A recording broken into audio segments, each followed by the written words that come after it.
It's been a good week of showdown fused takes here on Splash Play, including yesterday getting the Bills blowout right. Monday, we got the Jets getting their ass kicked right. Today, it's time to strap in for the main slate. And of course, what we're going to do today is we're going to look at the projections and the ownership projections of Stochastic. We're going to hop over to the solver, see what an optimizer thinks about the slate. We're going to sim some lineups out on there, as well as on Stochastic, find out what the best lineups are. I'm going to hand build one, try to sim that out too. Then we're going to do a Battle Royale, pick them on Underdog. It's a big show as always here on Friday. Let's get right into it. Let's start with the projections up top. And of course, yesterday, a bit of a mess of a game, though. The Achane stuff, the news out there, people misleading, including the Dolphins beat reporter saying that Achane looked the most limited he's ever seen a limited player look. He goes on to put up a captain showdown, captain winning performance for a solo milli winner yesterday. So it was an interesting slate to see. Of course, the Dolphins, Tua getting concussed again, not a good one. But it's a lot to talk about with that game that we don't have time for today. Let's start with the projections for the week, though. Top projected players right now, according to Stochastic. Let's take out the Thursday slate because that doesn't matter. And if I had to guess, you probably don't want to play Tyreek again. We got Breece Hall, number one projected overall. He's the man to thumbnail. The projection for Breece Hall, to me, seems ungodly high. 25.8 fantasy points projected by Stochastic. Titans D is not going to be the Titans D of the Mike Vrabel years. Not going to be the one we've seen in past years where it did shut down the run pretty well. But in week one, was still a defense that overall, let me pull up some numbers here because it was kind of jarring. Tennessee last week, negative 0.35 EPA per pass, negative 0.3 EPA per drop back, shut down deep balls fairly well, which they struggled with throughout the entire Mike Vrabel regime. Negative 0.03 EPA per rush, did not give up any red zone rushes at all. So Tennessee's defense, look, I'm sure that it's probably not as good as it seems after 1 week in a game where the Bears were not able to get anything going against Tennessee. But I do think for Breece Hall, this is a really big projection for a guy who didn't get really any goal line work, kind of didn't get there last week or this past Monday. And we'll see what he does at high ownership. Our guy Tyler here, GM, just woke up. Shout out to you. Justin here. Appreciate you guys being here live. Of course, I know it's competitive space these days, streaming at 11 a.m. We do the best we can here, of course, giving you guys the lineup. So please hit that like button, subscribe, leave a comment if you're watching after the fact. Lamar, number 2, projected on the week going against Vegas. The concern for Lamar really would be that they just blow Vegas out. Maybe it makes it a little bit easy to get some touchdowns in there. Total for that game for Vegas is really ugly. I believe they're right about 16. Let me see. Might have moved a little bit.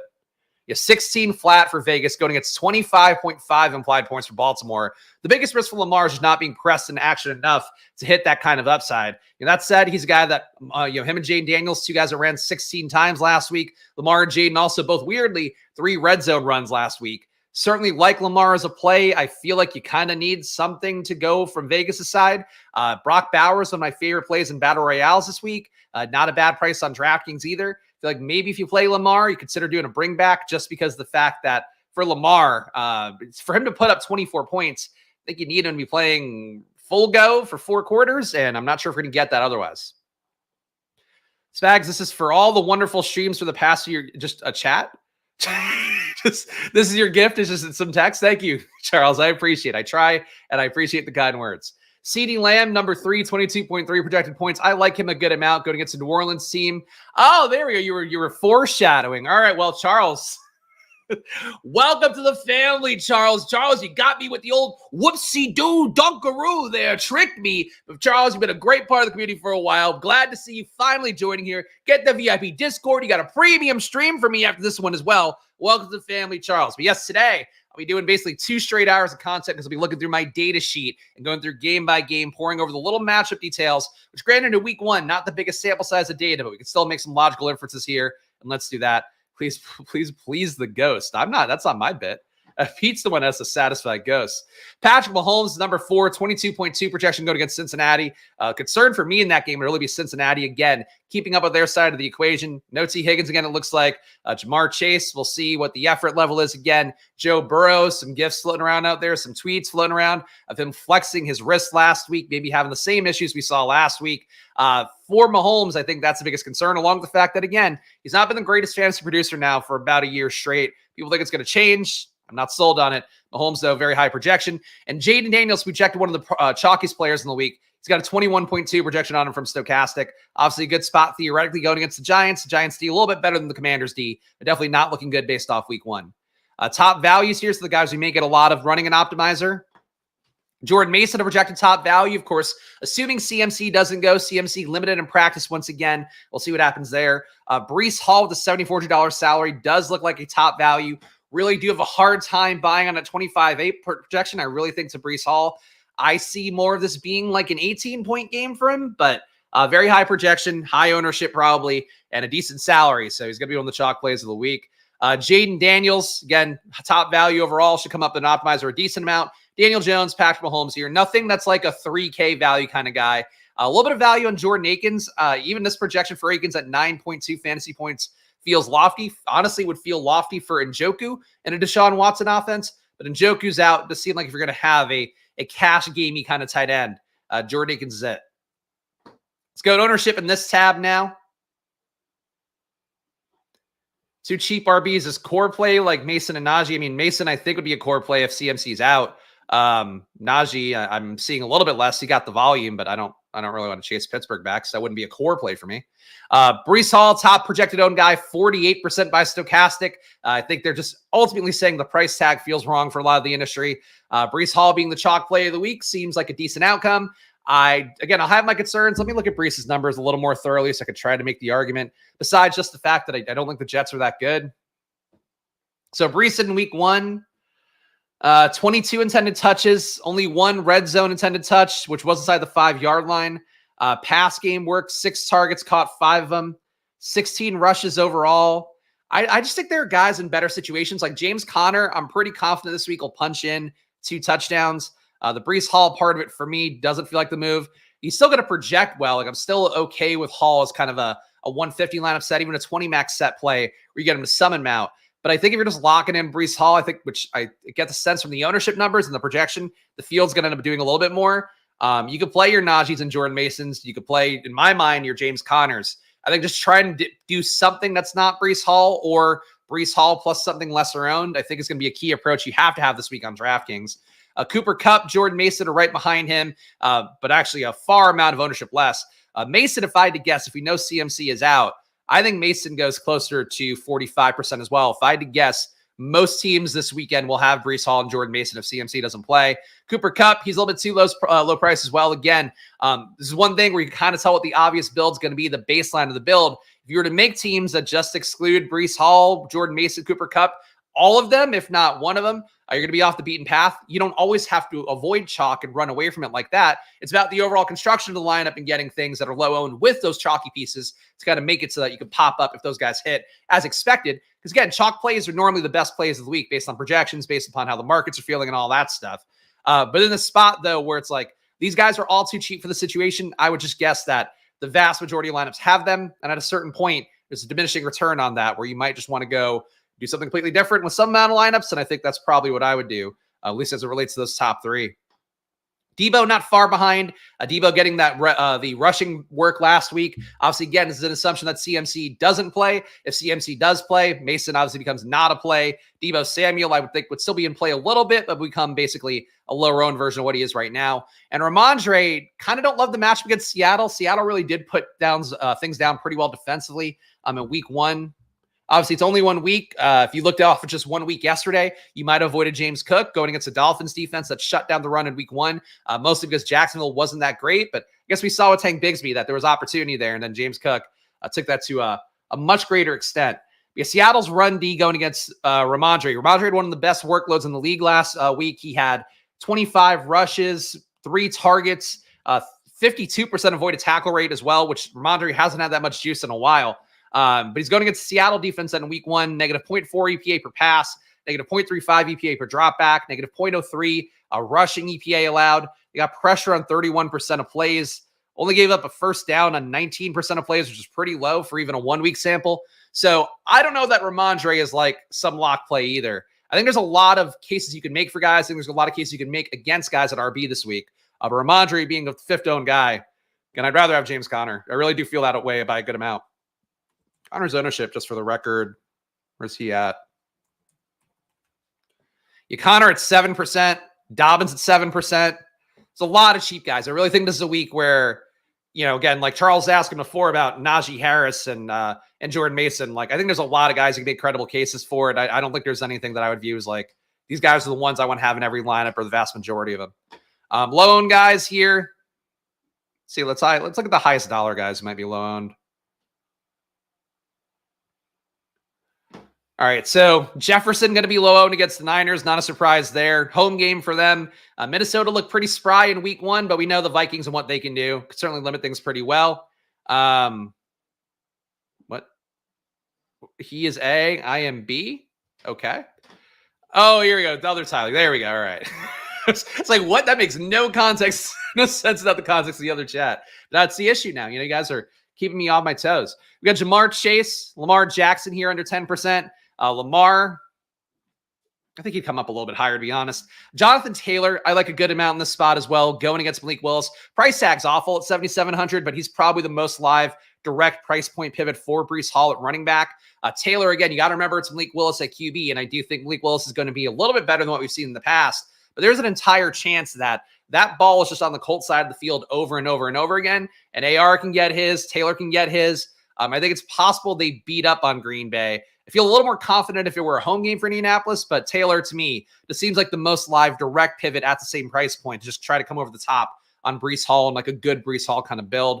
Mike Evans going to be low owned. I think that matchup against Tampa Bay and Detroit does shoot out. Talk more about that coming up later on. Devontae Adams, low owned. We know the upside there, though I do think Brock Bowers cuts into a little bit. Travis Etienne, you want to buy on the flop flag for him after Tank Bigsby greatly outperformed him. I'd be worried about it, but matchup against Cleveland, also not that great. But he's going to be pretty low owned here at this price point. And you get the rest of the idea of the rest here. Kamara, New Orleans, Dallas, I think a shot at shooting out two very efficient teams in week 1. New Orleans in particular. So I think a lot of interesting moves here you can make this week. But that's the ownership for you right now. Let's go to the optimizer, try to get into that. Of course, data video, premium data video coming after this one. So if you're not a member of the channel and you want to see that content where I go game by game, talk about some of the stats here, but I will go game by game and look at every stat, try to identify weak spots, who would benefit from it. That'll be coming up after this video. So top projected players right now, according to ETR's data, CeeDee Lamb, Patrick Mahomes, Breece Hall, Lamar. So you can see about a 2.5 point chasm in projection between Stochastic and ETR and Breece Hall. If I had to guess, that levels out a little bit. Maybe it changes the ownership math a little bit for Stochastic, but he still probably prices one of the better values. You can see ETR has got him at a 5.5x value as well. Lamar, Cooper Kupp is top 5 there. Ownership-wise for ETR, Breece Hall, they're having about a third of the field on him. Kyron, about 30%, which Stochastic does not have. Kyron's work was pretty good as well. Cooper Kupp, 28.4. Jordan Mason, 25.1. CeeDee Lamb, 23.1. So pretty congregated ownership here. Actually, a lot of guys over 20% protected by ETR, including Rashee Rice, Ramondre, and Yoshivas again. Yoshivas at 3,800. They're projected for 20% ownership. Have a hard time chasing that one, but I said that last week too, and we got away with it. Maybe this week we don't.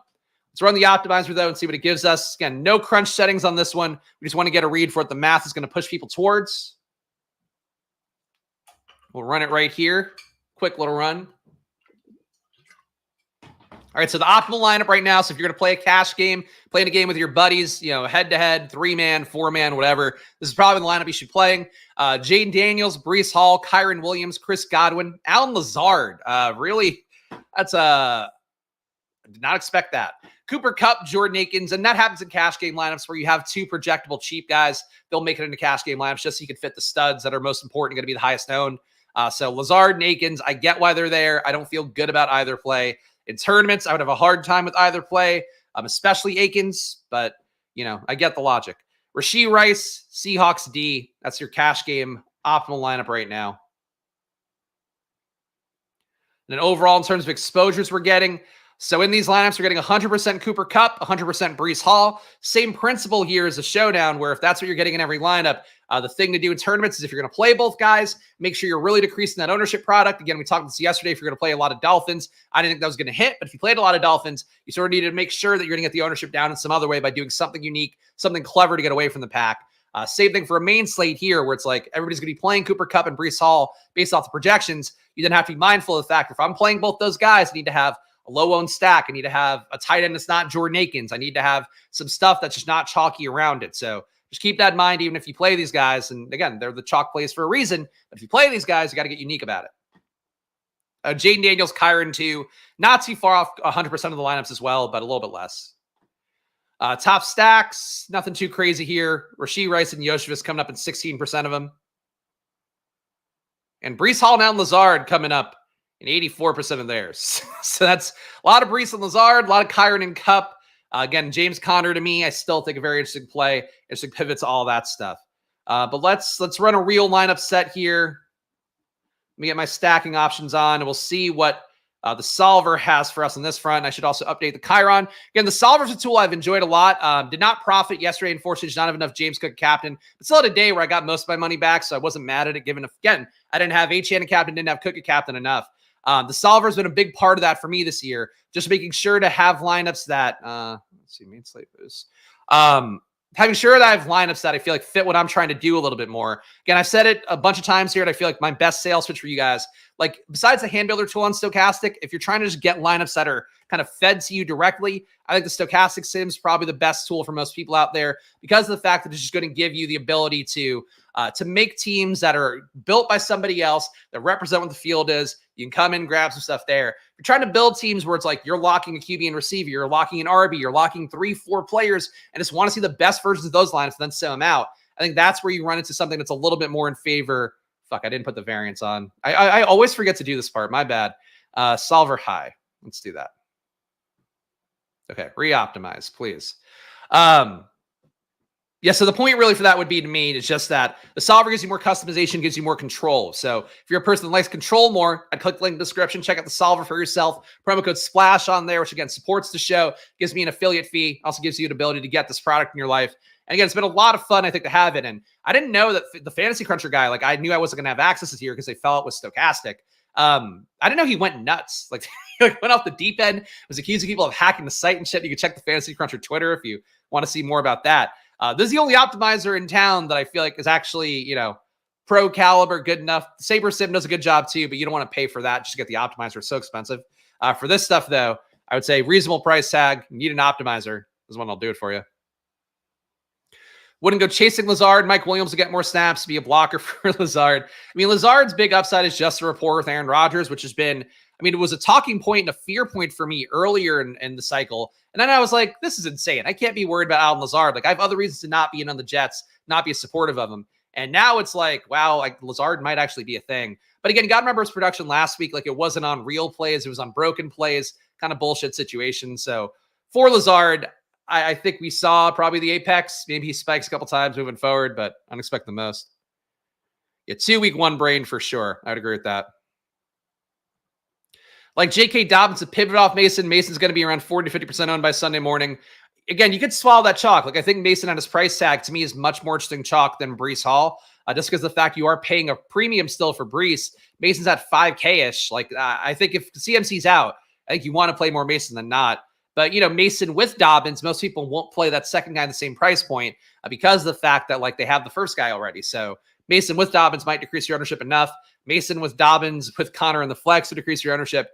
But again, my stand for the week is Connor. If you guys saw my fantasy points prop bet article, which I should link you guys to here anyway. If you haven't read it, check it out. They do talk about some stuff that does apply for some of the DFS plays as well. One of my plays in the week is James Conner, 2+ touchdowns. I'm a big fan of James Conner this week. His usage he got, his goal line work he got. If you're just chasing kind of red zone work, that's the way to do that. All right, let's simulate this. I'll drop my prop bet column in the chat as well. Do we have a Millie Maker? Why do they never do the Millie Maker lineups? So I just have to do ones that aren't quite as good. We don't want a single entry. They don't even have the slant? All right, they have the slant. All right. I guess we'll do the slant. Yeah. All right. Because we don't want to sim a single entry tournament. It's not going to give you guys a good read. Still wants to be a GPP. But they take a while to build the lineups. As I mentioned before, ETR does hand build. I guess their team builds the lineups out rather to simulate the field, where stochastics kind of get auto-generated every time that you're putting in a new batch of sims. So that's how that looks overall. All right. So link to my prop betting column in the chat now. Check that out. I'll leave in the pinned comments, see if you're watching the video after the fact. Highest sim ROI lineups according to the solver. Oh, no. Oh, God. Why? Highest ROI lineup is Aaron Rodgers with Rachaad White, another play I don't like. Beat reporters in Tampa Bay are already speculating that Bucky Irving might be taking the lead RB role from Rachaad White sooner than later. I don't think it's the time to play Rachaad White, even though I do like the matchup.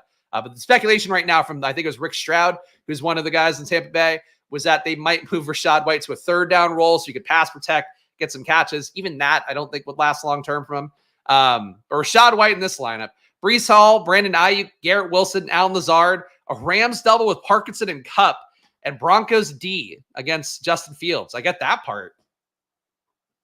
This finishes top 1%, 3% of the time. So a pretty big bet on the Jets going nuts on offense, which fucking I do not see. I get it in terms of, like, again, solvers, the solver simulations in general will put you on more correlation than not to, like, get away from chalk. Like, that's one thing that they do. That's why if the math drives you also to more players and not from a particular team, you really want to run away from it. I get why it's doing it. I don't agree with that as a play. I don't agree with that lineup. It's not one of my faves. Let's go to a Mahomes QB one. All right, so this one's also winning at a pretty high clip. Mahomes with Kyron and James Conner. So RBs from the same game, going to be lower owned. RBs in the same game do pull from each other a little bit. But when the RBs have dedicated roles, goal line touches, 20-plus touchbacks. Again, we saw this hit in Week 17 last year with Breece Hall and Jerome Ford. And Jerome Ford is not even what I would consider in the same tier as Kyron and James Conner. But that's the situation where you're hoping for out of these guys. So I could see why that would be here. But it's a little bit weird. Garrett Wilson, as I've talked about, the solver does a good job a lot of times kind of leveraging against the chalk plays. So Garrett Wilson being here, he's a player that I would put in some lineups. I actually drafted him, I think, in a battle royale, try to get leverage against Breece Hall. Garrett Wilson at wide receiver, I get that logic. Rashee Rice, top projected play. Yoshivas, Akins, I just don't like these plays. I don't like it with Kelsey that much either. Seahawks D is not a fun batch for me. Cardinals with Dortch, kind of interesting here, though I would watch out for the Harrison bounce back. Just it's squeaky wheel narrative times 1,000 there right now. Got Kyler Murray, Devin Singletary, Dobbins, Dortch, Kupp, Yoshivas, McBride, Kyron, Chargers. So the unifying theme here seems to be that the solver wants you to go Yoshivas again, which I get from a buying when there's blood in the streets kind of thing, him failing his chalk last week, but I don't think the usage was like that good. Cincinnati. I mean, he played 51 snaps. He played more snaps than Chase, 34 routes, negative 0.4 EPA. They tried to give him a touch on 12% of his snaps, 18% target per route run rate. ADOT was pretty good, 12.5 air yards per target on 6 targets. I guess I get it. Oof. I just don't see it. What about the Darnold squad? Darnold, Breece, Tony Pollard, Jefferson. So Darnold single with the bring back of Deebo Samuel, which again will look a little bit more appealing if Mason is going to be out for sure. Rashee Rice, Hayden Hurst, Yoshivas. One thing I have to point out, and it's going to be a key part of the data video I do in a moment here for the premium members, the Chargers should destroy Carolina. So I know we talk a lot about the Commanders D being shit. The Panthers D looked like the worst defense in the league, and some of that could have just been them being completely thrown off by the fact the Saints ran motion on 90% of their plays, including 80% of the dropbacks. But the Panthers D looks like very fertile to get beaten up in a way where I think people know about that Commanders defense. They don't know that about the Panthers D. Chargers, I think this week could put a beating down. And, don't forget that Gus Edwards got more work than Dobbins, got more goal line work than Dobbins. I think that he's more in play than it seems, again, especially for a battle royale kind of format. Highest cash rate lineup, just out of curiosity. Kyler, Breece, Kyron, Godwin, Neighbors. Neighbors, apparently the knee injury is minor, even though he did sustain a knee injury. Midweek downgrade, never a good thing to see. Hopefully he'll be good to go. I imagine I hope he won't carry a tag into the weekend, but we'll see what the practice reports are. I haven't seen them this morning. Lazard, Parkinson, Kupp, Jaguar. So Parkinson and Kupp too, Sims seem to like. So keep that in mind here. They like Yoshivas. They like Parkinson and Kupp. I think those are the two biggest things here besides just Breece Hall still making it in a good amount no matter what. All right, heading over to Stochastic now. Guys, we're at about the midway point of this one, so please subscribe down below. Hit that like button, leave a comment. Of course, here on Splash Play, what I try to do is show you a real process, what you would be doing for yourself if you were building lineups using the solver. Stochastic Sims, two of the most important tools in the space right now. So check it out for yourself at Stochastic. Promo code SPLASH on there gets you 15% off. And, of course, look at the description for the solver as well, which I hopefully gave you guys some reasons why I like a little bit before. All right. Why are we not? Oh, this is okay. Contest generator. That's why. 10,000 lineups, main slate, stacks you could play with, but I'm not going to do that. Or stacks you can play with, but I'm not going to do that. Let's generate these lineups, guys. We'll see what the stochastic sims do as a contrast. I imagine it's going to look somewhat similar, but there are little differences in each slate for sure. And I imagine this one, we're going to get Breece Hall even more aggressively. Stochastic gives you Aaron Rodgers too, though. I think that would be a little bit hard to ignore. Whenever both sim products line up and go, this is the play, it might be the play. Panthers D is a sneaky cheap play. Chargers a low-powered offense, but I don't think they're going to turn the ball over. That's sort of what they're beating in there. I find it hard to believe they would get enough production. Then everybody who generates pressure, like Carolina, I'll read some of the numbers real fast. Carolina last week, 0.2 EPA per dropback, 0.22 EPA per pass, 0.17 EPA per rush, 0.7 EPA per QB rush, 1.6 EPA allowed in the red zone when passing the ball, 0.3 EPA in the red zone when rushing the ball. That's also like pretty soft. Any positive EPA in the red zone as a defense is not a good thing. They gave up a plus EPA downfield, 1.1 EPA on throws at 20-plus air yards. Gave up a 86% completion rate under 20 air yards. They got pressure only 7.7% of the time, but they blitzed at a really high rate, a 39% rate. So they're a blitz team that doesn't get home.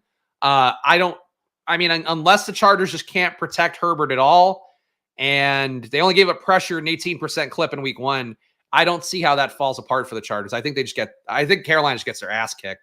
And I'm not a Chargers believer, but I think they legit just get destroyed again. Granted, it's hard for Carolina to be that bad again, but they were that bad. Bryce Young gave away 16 points in EPA in that game, I believe, in total, which is like impossible. He gave away more than 2 touchdowns in EPA by just fucking up over and over again. And obviously that's on offense, but like Carolina, Dave Canales needs to fix some shit up. He is undoing. Maybe we only trust handsome guys at offensive coordinator when they're offensive coordinator. Maybe we don't trust them when they become head coach quite as much. It's not good. Yeah, and Joe Walt had a massive day against who's he going against? He's going against Max Crosby, and like he didn't allow a single pressure. I just don't see how Carolina gets pressure. They don't have a Max Crosby. Like they got nothing. Carolina needed to be good on offense to keep up with the defense that was going to be worse, and I don't see it happening.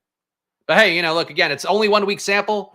Teams have to find their depth. Carolina, if they're not as bad as it seemed, I just like watching that game. I even went through some of the NFL Pro footage, going through the All-22 just to get a read for like how bad it was. It was just I made me think less of Dave Canales to watch it. I didn't watch the whole thing, but I watched enough where I was just like, what is going on here? Like the routes didn't make sense. Guys weren't really getting open. I feel like the receivers were kind of half-assing routes. Deontay Johnson, I think in the beginning was getting open enough from what I could see, but it wasn't good. It wasn't good. Even if it's the play, I'll punt my money over playing Rodgers when they seem to have no set offense. The thing that looked good for the Jets, which is always going to be the case, obviously, when teams are playing from behind, defenses are allowing a little more cushion to get things going. But I thought on the 2-minute offense, a couple times they looked good. It was just like when they kind of didn't do that, they were slogging down. Guys weren't as open as I would have thought, though. Like even Garrett Wilson, for as much as people love to flate him, I didn't feel like the separation was there too much visually. I think a separation score according to fantasy points was not too bad, but that's basically it. Tepper's the worst owner in the NFL. His meddling is ruining the team, creating a toxic environment. Yeah, maybe. I just thought that I don't mind pulling the plug on guys like Frank Reich. You knew it wasn't going to work. You pull the plug, you try to go somebody else. I would have hired a Dave Canales type, so I can't hold that against them. But everything else, the trading is really the worst part. Like you kill your team when you give up another number 1 pick for a number 1 pick that becomes Bryce Young. Like that's tough. That's a compounding mistake for sure. We have Lamar, Breece Hall, Jordan Mason, CeeDee Lamb, Deebo Samuel, Yoshivas, Mark Andrews, Jordan Akins, and Cardinals as the top ROI lineup according to Stochastic. So they are also team Jordan Akins, not putting Aaron Rodgers up top. That's positive to see. Number 2 ROI lineup, Jared Goff, Breece Hall, Ramondre, CeeDee Lamb, Amon-Ra, Khalif Raymond, Akins, Colby Parkinson, Steelers. Khalif Raymond, I feel like the squeaky wheel for Amon-Ra, I would certainly want to go to more. But Amon-Ra, really high projection, 15% ownership. I guess they didn't want to go that way. Raymond at 3,500, 8.4 projected from Stochastic. So I get why. He ran 20 routes in that game, which is only a little bit less than the 28 that Jamison Williams and Amon-Ra ran. but wasn't targeted at all, obviously. One intended touch. Yeah, Khalif Raymond, I guess, is like a pivot to ETR's Yoshivas play. I guess I could see. Jaden Daniels, Breece Hall, Ramondre, CeeDee Lamb, Debo, McMillan, Ertz, Jordan Mason, Cardinals. So Jaden with Zach Ertz. Look, I'll still play some Jaden Daniels McLaurin this weekend. I will tell you that. I think with Daniels being chalk, that's one way to get different because nobody's going to go back to McLaurin after what he did last week. Giants were pretty weak downfield or pretty weak across the board at defending passes. Getting that fantasy points prop article I did take over 200 yards, I believe it might have been 205 for Jaden Daniels at plus money. I think it's good. Cats of the legend here. Spags on point again. The Bills 5-1. Thanks, bro. Pulled the Bills, faded Tyreek and 2 in my SC and 20 max. Very profitable showdown. Shouldn't have enough cook at captain. Same thing for me, but appreciate that, Cats of the legend. And hey, welcome. I got to put the hat on. Welcome to the family, Cats of the legend. I appreciate you combining, giving me money with saying nice things about me. So, Cats, welcome to the family. Mwah, mwah. Kisses for you. Got a premium video after this one coming up, too, that now you get access to. But shout out, Cats of the legend. Love to hear it. Thank you guys for being on board here today. 2 new members, killing it. You guys have been around. That's the proof of concept here, guys. We got Deshaun Watson, okay, you got Deshaun. You got Deshaun, Breece, Ramondre, Amon-Ra, Amari Cooper, Malik Neighbors, Jordan. We're getting these. So we got 2 Jordans here. We got Akins and Mason and Cardinals. So we're getting the post-rape accusation flag for Deshaun Watson. Look, I don't think there's narrative points to support anything Deshaun did. I should save this for the data video because, you should have to pay to have to hear how bad Deshaun was. But Cleveland last week, Deshaun negative 0.4 EPA per drop back, negative 0.6 EPA per pass would be towards the bottom of the league, 53% catchable ball rate. He could not even get the ball within a range where somebody could catch. That's not non-target rate, to be clear. Catchable balls, like it just goes somewhere around the guy and could be caught. Oh, this is a good time to have a circle. That was pretty. But catchable ball rate is just the ball getting somewhere here. He can only do that half the time. For comparison's sake, good QBs to decent QBs are like 74%, 75% at least. He's at 53. He ran the ball only 5 times, not in the red zone. Play action, he sucked on negative 0.5 EPA on play action. Under pressure, negative 1.2 EPA, and he got pressured 41% of the time. So, to me, Watson, not really the play I'm looking for. All right, that's basically it. Naked Fields. I mean, we can look it up. If you got any requests, drop them in, especially if you're a member. Vicious used to be a member. Vicious, what are you doing? You're not going to be a member in the regular season? Come on, man. Killing me here. QB contains, let's see, Fields. QB +1 for Fields is the highest ROI one with Fields, Breece, Ramondre, Lamb, Amon-Ra, Van Jefferson, Akins, Jordan Mason, Cardinals. It's an okay lineup. I think if you're going to take Fields, go with Pickens. Like, just get the full upside there. Try to get the parlay a little bit closer. So this one, to me, well, it's a QB +2. I don't really want to do a +2 with Fields. QB +1 here with Pickens. Fields, Breece Hall, Ramondre, Lamb, Pickens, Jalen McMillan, Mark Andrews, Mason, Cardinals. McMillan had good usage last game. Still think it's going to be tough for him to hit his apex when you do have Godwin and Evans there, especially a competitive game against Detroit. But that's possible. I guess they could shift coverage a little bit more those guys' way. For the naked Fields, unstacked Fields, here we go. Here's your tasty naked Fields. We got Fields, Breece Hall, Jordan Mason, CeeDee Lamb, Chris Godwin, Demarcus Robinson, Colby Parkinson, Kyron Williams, and Colts D. So it's fine. I got to say, man, the Ramondre thing, Ramondre had all the juice in the world, had really good work. That game is just a little bit weird. I don't know. I like Ramondre as a play. There's a lot of Ramondre coming up everywhere. Quincy, welcome to the family, Quincy. Appreciate you being here. Quincy Conway. That's a badass detective sounding name in my mind, which means that we don't like you in the family. But Quincy, no, welcome aboard. VIP Discord, premium video after this one, and my data sheet, of course, coming out after that video today. Welcome to the family, Quincy. Shout out Quincy here. Big member day. All right, Vicious. I'll take that excuse, but I appreciate it. I gotta keep you guys, gotta shame you into giving me $5 a month. That's the only way the system works. Any other requests here? Going Jags with Chargers defense on half my teams. I am curious to see what a Herbert team looks like, just mostly for my own intellectual curiosity. Justin Herbert here. Herbert, Breece Hall, J.K. Dobbins, Amon-Ra, Cooper Kupp, Ladd McConkey, Akins, Mason, Bengals. So you're getting the run game a little bit. Maybe he could pass a touchdown to Dobbins. Ladd McConkey, clearly the top receiver right now for the Chargers, whatever that means. This one, a QB +2. I would prefer this than getting Dobbins with it, I think. Herbert with Palmer and McConkey, you get to fade the running game a little bit more. Breece Hall, Jordan Mason, the RBs. Godwin, Palmer, McConkey, Kelsey, Kyron, Giants D. Interesting one. I feel about Likely and Bowers in the same lineup.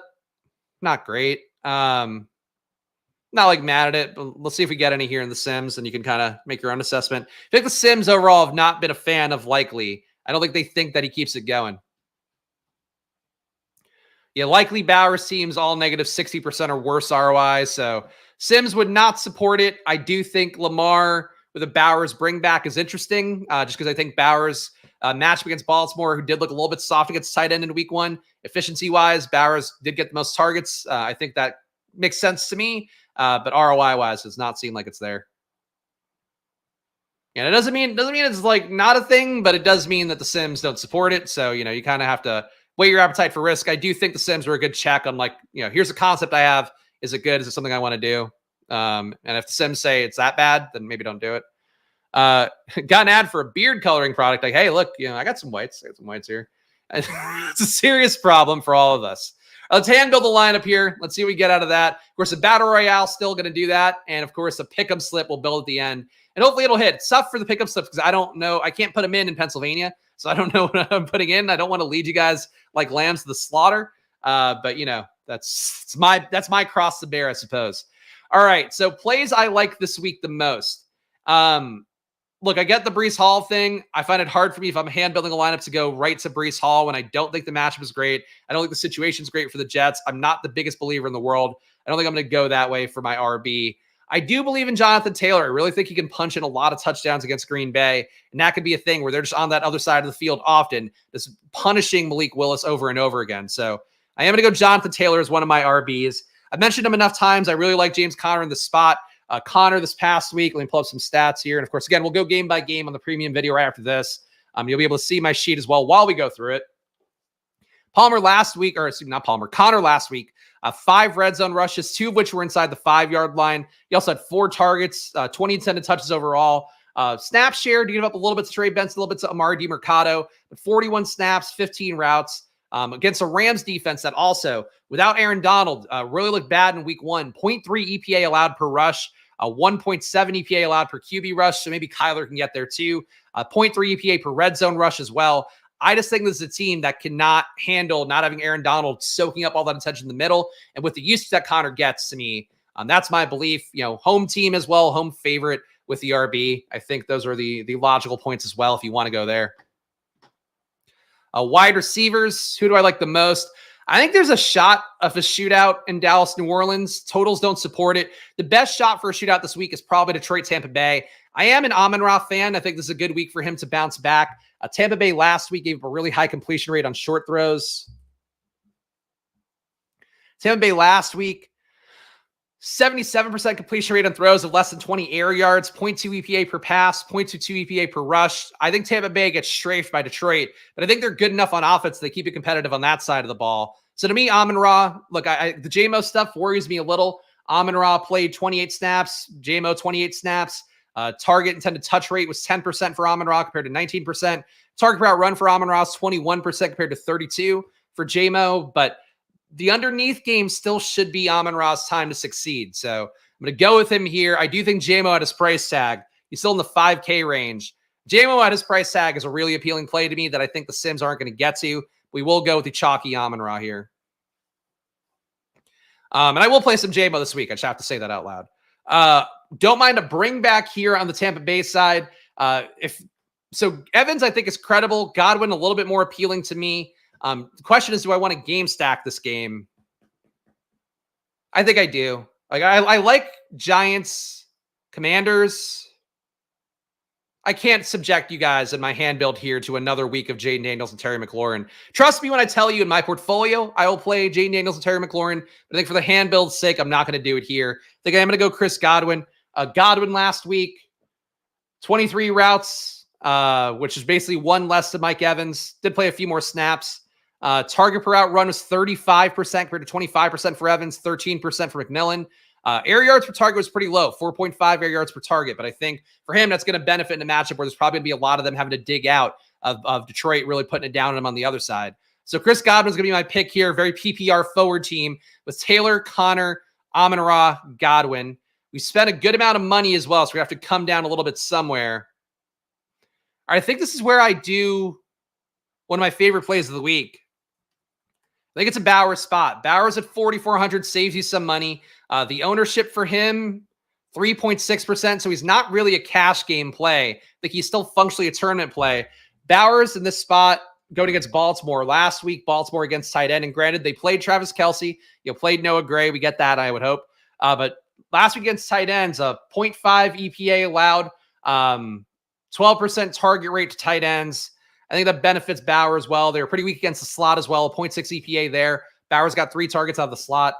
So to me, Bowers is like an interesting matchup. Maybe not as great as it was in my head a moment ago, but still good enough for me to go to Bowers at 4,400. And I think to me, the Akins thing, not a fan of the Akins play overall.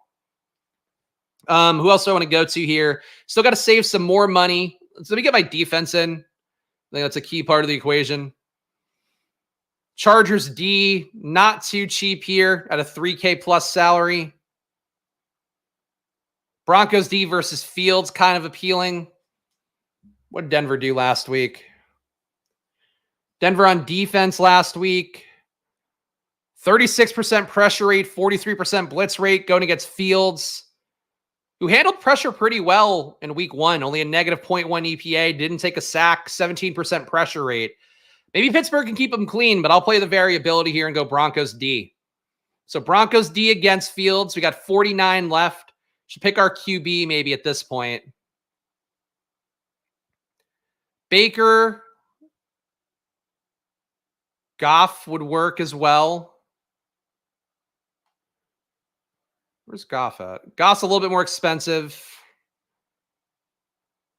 Let's go Baker. I don't buy the run game being good for Tampa Bay here. Baker, I think, has shown me enough last week. Obviously, one of the top scoring QBs. Actually, might have been the top scoring QB.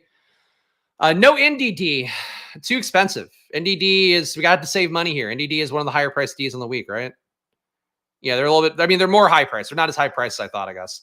But yeah, it correlates, but you don't have to correlate RB with defense. I would guess, though, Malik Willis, I think it makes sense for sure. I'm not sure it's worth the extra money, but we'll see what we have left at the end. We got to get some salary savings coming up here. All right, so we saw the chalky ownership for Yoshivas. Do we just go to Yoshivas here? The Sims really fucking loved Yoshivas. Naylor, wide receiver 2 for Minnesota. McCaffrey could benefit a little bit. Oh, you know what? Let's just go for, I do think Neighbors plays, but Wandale's cheap enough. He's going to leave us a little bit more money here, 4,400 for the flex. Wandale targeted a good amount in week 1. And again, it's going to be easy to get pass production against this Commanders D. Neighbors, I do expect to be the best play overall, but he's going to be higher owned. He's going to be 14% out according to Stochastic. Wandale, 4%. So we'll go that way here. And for what it's worth, the Commanders, particularly weak last week against the slot, gave up a 59% target rate, 0.82 EPA per target. And overall, they gave up this is really high. You have a 0.56 EPA per drop back, 0.7 EPA per pass. So this should be pretty smooth sailing, one would hope, for the Giants offense relative to whatever it can be with Daniel Jones at QB. And Dortch over Yoshivas? Sure. All right, flex, we got 4,400. Gabe Davis, Tyler Boyd, Cordero Patterson, DeMercado. This is the RB portion of things gets pretty ugly. We got a banged up Josh Reynolds, who maybe won't go. Could go over the top with Slayton here. The Slayton's got in concussion protocol, right? I don't know if he's cleared that yet. So it might be a Hyatt week for whatever that matters. I guess it's Gabe Davis against this. Gabe had pretty good work in week 1. Certainly wasn't a play that filled me with joy or anything. But Gabe, 50 snaps, played the most snaps on the team. Second most routes at 21. 1.03 EPA per target. 14% target per out run rate is not good. No red zone targets either. I think Gabe's the play. Just the salary here doesn't work, and I don't want to waste too much time. Let's run the sim and see what we get. Team is Baker Mayfield, Jonathan Taylor, James Conner, Amon-Ra St. Brown, Chris Godwin, Wan'Dale Robinson, Brock Bowers, Gabe Davis, Broncos D against Justin Fields. Projection does not look that great. If I had to guess, it's going to be a shitty sim score. We don't have enough ownership here. Like, we didn't take Breece Hall. We didn't take, Cooper Kupp. We didn't take a lot of the chalk. Let me see if I can just go to Cooper Kupp. It's kind of going to upset the entire thing, but I feel like if I put Kupp in, it'll make the ROI substantially better. Let's go Kupp. Let's go JMO.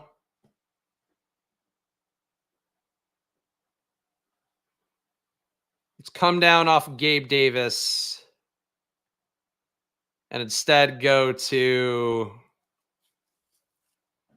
fucking what? Bateman? Ugh. Taysom? Okay. I think we just go Yoshevich. We'll go with what we know the Sim's like. Unbelievable. Gus Edwards week, trust. I don't think you're wrong. I mean, Dobbins clearly looked better week 1, but Gus had more usage, had more red zone work. I think that's the time where you can make those plays. Try to get some direct leverage. Maybe it's Hyatt. Fuck, man. Well, you know what? Yesterday it said my sim was negative, and I wasn't far off the concept here. So this is going to be my final team. We got Baker, Jonathan Taylor, James Conner, Cooper Kupp, Chris Godwin, Jameson Williams, Brock Bowers, Andre Yoshevich, and then Broncos D. So if you guys want to play with your own single lineups, use this tool for yourself. It's actually pretty cheap. I think it's like under $20 a month to get in for this one for their single game lineup here where you build it yourself, then sims it and gets the results. Check it out. Link in the description for Stochastic. 15% off as well with the promo code SPLASH on Stochastic. And please do check it out. It supports me, supports the show, and also, of course, gives you some money off. So kind of a win-win here because all their promo codes are gone now that we're in week 2. And let's go over here. Let's go to Underdog.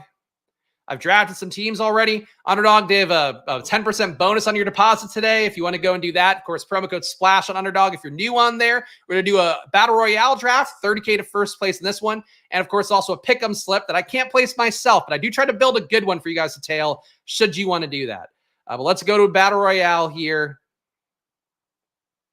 Done a few this week already, so I will actually have some exposures in here for the Best Ball Overlay tool. Best Ball Overlay tool, if you're a Battle Royale maxer, does add some value. BestBallOverlay.com, promo code SPLASH as well. You can see data on the screen here. Hopefully, wait, it's not.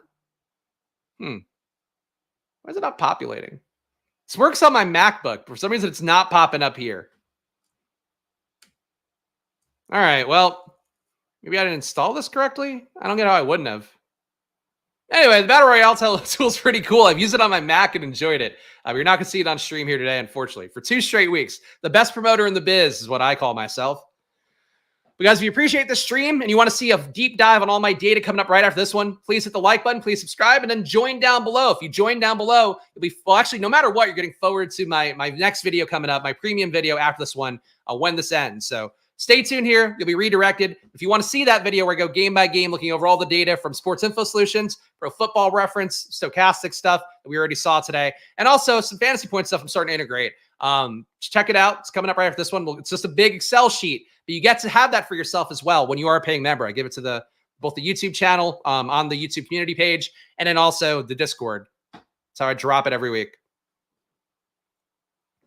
I do have a hard out at 1 o'clock today, so FYI. FYI, I got to hold myself to that. It's more for my own edification than your guys, because I got to keep myself on time, on pace on that video. Last week, I dragged ass looking at all the numbies. Typical start here so far. People don't want to take Jefferson against the Niners.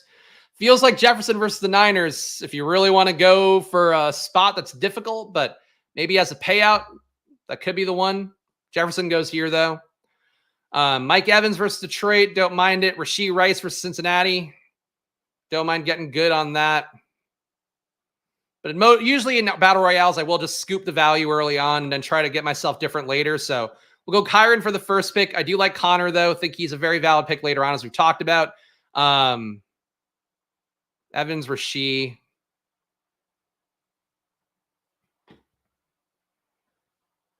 I'll go Evans. I mean, I think there's going to be a lot of points in this game.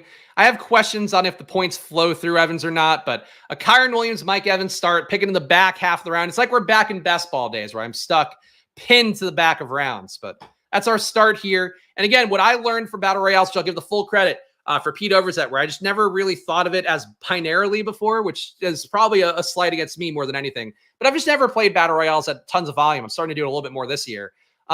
Just the idea of like, soak up the value the first couple rounds, just let that take you wherever it takes you. Obviously, if you keep getting the same construction over and over again, try to switch it up a little, but just do that in the beginning. And then at the end, just scroll down to the plays around, the last 3 rounds, around 34, around 35, that decreases your ownership product. You're not losing too much on projection. Don't pass up guys you like a lot, like in the 20s range. Get one of those guys if you have to. My best team last week was basically 4 players at kind of normal ADPs and then 2 scroll downs for Jaden Daniels. And I think it was either Ertz or McLaurin. But that's what I'd say for Battle Royales, like the scroll the F down thing. It's, I think it's become more of a meme than like a strategic play, but just getting the ownership down enough. Like I saw the difference from doing that in my portfolio. And it's the one thing I haven't done before in Battle Royales. So, just, my experience, I'll keep talking about it every week because I do think Battle Royales are one thing I'd like to do a little bit more of this year, given that the prize pool is a little bit better. And I think they're still a little bit soft. Gibbs had pretty good work last week. I think I'm happy to kind of keep chasing that. Let's go Gibbs with this build. Of course, we do have the bet on Tampa Bay. And frankly, I don't mind loading up on Detroit Tampa Bay here and already starting to scroll down a little bit. I'm going to go to JMO. We lost Laporta. We're scrolling down for pick 4, going to JMO. He's got a 34.8 ADP again in that range where he's probably getting drafted, 5 to 10% of the time. You get past 35, you're talking 1 to 5%. So Kyren, Gibbs, Evans, JMO is the start here. You take QB late. Obviously, Jared Goff is the most logical pick here, but we could also just take another QB with a tight end. We got a couple outs here.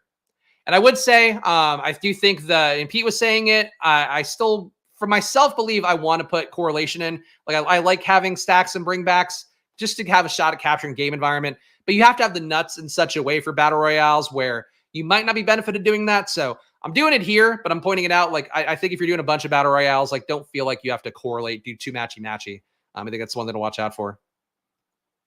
But Hollywood injured reserve. I did not see that before the stream. That's pretty crazy.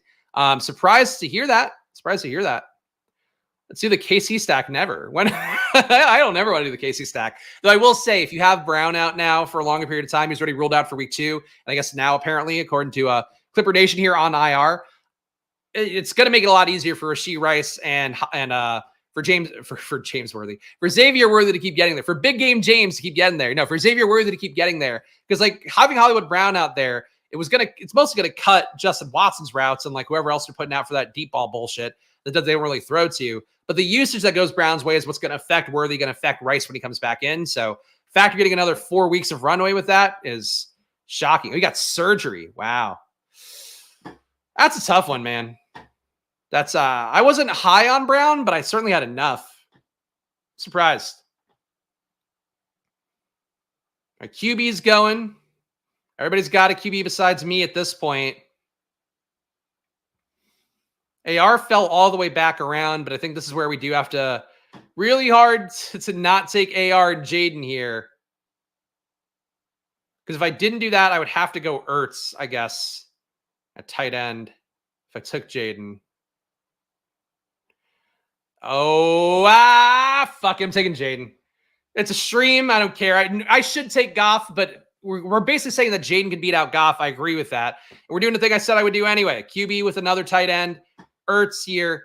Still prefer McLaurin overall if I'm going to stack up Jaden, but I think this build works. So we have a game stack here, Detroit, Tampa Bay. We didn't take the QB. Instead, we went with the Washington Zach Ertz stack, Jaden Daniels. Kyren and Jahmyr Gibbs are the RBs. Mike Evans and Jameson Williams. I'm happy with the team. I think that's a fun team. All right, pick 'em time. Last part of the process. Again, promo code SPLASH on Underdog for a $1,000 deposit match. And if you are a current person on Underdog, if you already deposited, 10% fill-up promo. You can see on the screen here as well. So check that out today if you want to get some more money in, play some different things. All right. My biggest bets on the week. I mean, I can tell you some of the ones I took in the prop article for fantasy points. I've already done my work on it. I would take the higher on Jaden Daniels, 192.5 here. I took the plus money version of it on DraftKings, which again, I think was over 205 at like plus 140 140, I want to say. I'm forgetting offhand. But over here, you have the higher lower on 192.5. I think it's a team that, like, they have to take a hard look in the mirror when they went through film this week and go, we can't keep doing this. Like, we can't, this is not the way to play and win in football. I know people think Cliff Kingsbury's just an idiot who never learns. He doesn't grow. He doesn't improve in any way. It's possible, but it's not the offense he ran even at USC last year. So I think it gets a little bit more open. I think Jaden is a little more patient, doesn't run every time, maybe kills some fantasy upside because of that. But I think he gets a more competent passing game going. So to me, higher on 192.5 passing yards feels okay. Talked a lot about James Conner already. To me, I would be happy to do some spicy stuff with touchdowns and all that. Longest rush, longest reception, fumbles, rushing attempts. Yeah, I think we'll just do the 0.5 rushing receiving TDs. An anytime TD for him was at minus money. So I took plus 2 TDs, or 2 plus TDs rather. I took it plus 600 this week. So just one TD I think was like minus 105. So James Conner here, minus money TD. We're getting him as part of a pick'em slip. That feels okay as well. What else? What are my biggest stands of the week? Cooper Kupp I like, but I don't know that I have like a big stand on him. Jonathan Taylor scoring a touchdown. Feel pretty good about. His rushing yards might be a little bit safer just because he's going to get that work, I think, salting the game away. So let's go with that. I do think he scores a touchdown this week, but I'll take the 79.5 rushing yards higher on this one for the pick'em. Hey, Tyler B. Well, fuck, man. This has been a heavy show. Tyler B. Welcome to the family, Tyler. Appreciate you joining, following the lead here. And, of course, now you get another hour of content from me. Yay, you. What a treat. But join the VIP Discord. Link your YouTube that you have a membership on to your Discord. You'll get added to our VIP Squirt Squad channel. Welcome to the family, Tyler. Appreciate it, Tyler. Thank you for the support. All right, we got two more to add to this pick'em slip. So we got Jonathan Taylor, higher 79.5 rushing yards. James Conner, TD, higher 0.5. Jaden Daniels, higher 192.5 passing yards. I want to fade something. Is that the move? I mean, Joe Mixon, higher on 69.5. The guy got 30 rushing attempts last week. The bar here for rushing attempts also feels pretty low. But I would still try to take the yardage. Yards plus receptions kind of appealing for him. Look at the matchup real fast for Houston on Sunday Night Football. Bears D shut down the pass in week 1. Did not shut down the run. Shut down RB passes pretty well. Negative 0.3 EPA, 14% target per out run, 2 RBs. All right, we'll go higher on Mixon's rushing yards. It's hard to do unders for stuff that like, no, I don't want to do a Knicks under. That could have been all Seattle. I'm not buying that. Or lower, to be clear, not under. We don't say the U word. All right. Just thinking real fast. One more play I believe in with my life. What would that be? Oh, man. Do I believe in this with my life? I don't know if I believe in this one with my life, but I believe in it fairly strongly. We got a Gus Edwards higher here, 1.4x, so a little bit of spice to it. 0.5 rushing and receiving touchdowns.